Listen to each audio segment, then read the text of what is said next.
શ્રી સર્વોત્તમ સ્તોત્રનો પાઠ. શ્રી ઠાકોરજીનું સ્વરૂપ આનંદ રૂપ છે અને શ્રી વલ્લભનું સ્વરૂપ પરમાનંદ રૂપ છે.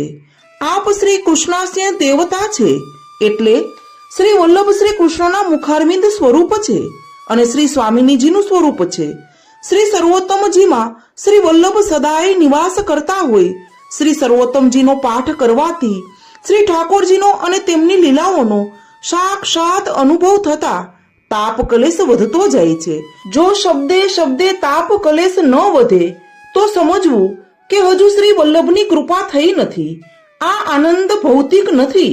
ભૌતિક આનંદ ક્ષણ માત્ર છે, જ્યારે અલૌકિક આનંદ ક્યારેય નાશ પામતો નથી.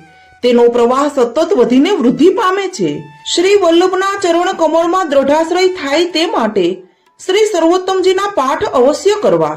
દયારામભાઈએ ગાયું છે કે શ્રી વલ્લભના ચરણ કમળ લીલાધામ રૂપ છે, જેમાં અનેક લીલાધામના સ્વરૂપો બિરાજમાન છે.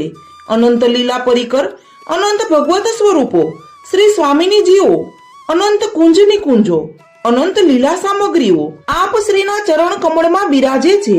એવા શ્રી વલ્લભ સદૈવ શ્રી સર્વોત્તમ સ્તોત્રના 108 નામ રૂપી ભવનમાં બિરાજે છે.